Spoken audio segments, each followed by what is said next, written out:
करके चला जाएगा, छूट जाएगा, एविडेंस तो होना क्या चाहिए न्याय मिलेगा लोगों को? या पूर्वाग्रह से ग्रसित कन्विक्शन होना चाहिए। जैन साहब, मुंबई पुलिस के अधिकारी, मुंबई पुलिस के अधिकारी भी हमारे साथ, पूर्व अधिकारी जैन साहब, महाराष्ट्र पुलिस, मैंने सभी वक्ताओं को बड़े पेशेंस के साथ सुना है। परमबीर सिंह के काम करने के तरीके पर पूरी करने सर का आपको मौका दिया बिल्कुल दिया जाएगा, लेकिन परमबीर सिंह साहब के काम करने के तरीके पर प्रश्न अभी भी उठ रहे हैं, उस समय भी उठ रहे थे, खासतौर पर मारपीट कर आरोप और राजनीति से प्रभावित काम करने का। शुरू करूंगा 2006 के धमाकों से। 2006 के जब धमाके हुए थे तो मैं नासिक में आईजी की पोस्ट पे था जी। धमाके जैसे ही धमाका हुआ, मैं इमीडिएटली सबसे पहले पहुंचने वाले अधिकारियों में मैं था, इसलिए मुझे 2006 के ब्लास्ट के बारे में अच्छी तरह से पूरी जानकारी है।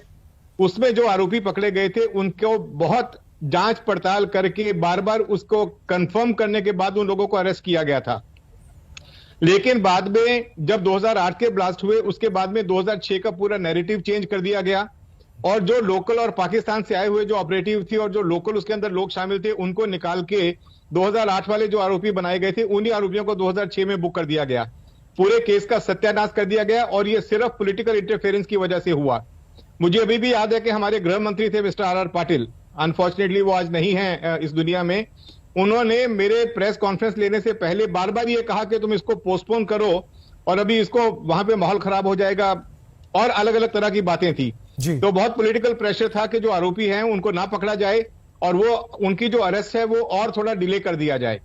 मैं इसके बारे में, मेरे मन में कोई दुविधा नहीं है कि 2006 में जो लोग पहले पकड़े गए थे वही आरोपी थे और अगर उनके ऊपर केस सही तरह से चलता तो वो इस केस में उनको कन्विक्शन होना 100% कंफर्म था। तो ये राजनीति है आपकी दृष्टि से, अभी नैरेटिव चेंज किया गया है जी, नैरेटिव चेंज कर दिया गया क्योंकि उसमें उस समय जो भगवा आतंकवाद की जो परिभाषा कुछ हमारे लीडर लोग निकाल के लाए थे दिल्ली से और उसमें हमारे एटीएस के कुछ अधिकारी भी वहां मौजूद थे, उसकी वजह से ये पूरा नैरेटिव जो था उसको ये दिखाने की कोशिश की गई कि ये भगवा आतंकवाद है जो 2006 के ब्लास्ट में बिल्कुल भी नहीं था। मैं इसके बारे में, मेरे मन में कोई शंका कोई दुविधा नहीं है।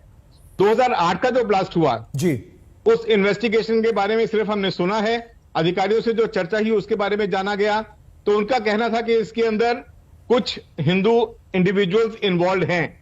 अब उसका उन्होंने क्या एविडेंस निकाला, लेकिन उसके बारे में बाद में जब एनआईए ने उस इन्वेस्टिगेशन को टेक ओवर किया तो उन्होंने भी उसके बारे में शंका जताई कि वो इन्वेस्टिगेशन ठीक तरह से नहीं किया गया, उसमें एविडेंस के साथ। सर 2008 के बारे में जो आप कह रहे हैं कि आपने सुना, तो प्राइमा फेसाई वो हियरसे की कैटेगरी में आता है, वो पर्सनल इन्वेस्टिगेशन की कैटेगरी में नहीं आता है। तो हिंदू आतंकवाद या कथित हिंदुओं की साजिश की बात हियरसे है और यही बात वारिस पठान जी हियरसे है। और उस समय का ये पॉलिटिकल नैरेटिव था वो कि हिंदू और भगवा आतंकवाद को सामने लाया जाए और कुछ हिंदूवादी जो लीडरशिप है, जो पार्टी है, उसको डिस्क्रेडिट किया जाए।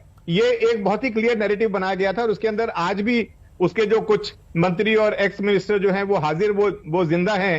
अब वो उनको डिस्क्रेडिट किया जा रहा है। होम मिनिस्ट्री के अधिकारियों ने भी इस बात को माना है कि उनको बुला के कहा गया था कि तुम एक भगवा आतंकवाद की जो थ्योरी है उसको सामने लेके आओ, उसको प्रोपेगेट करो।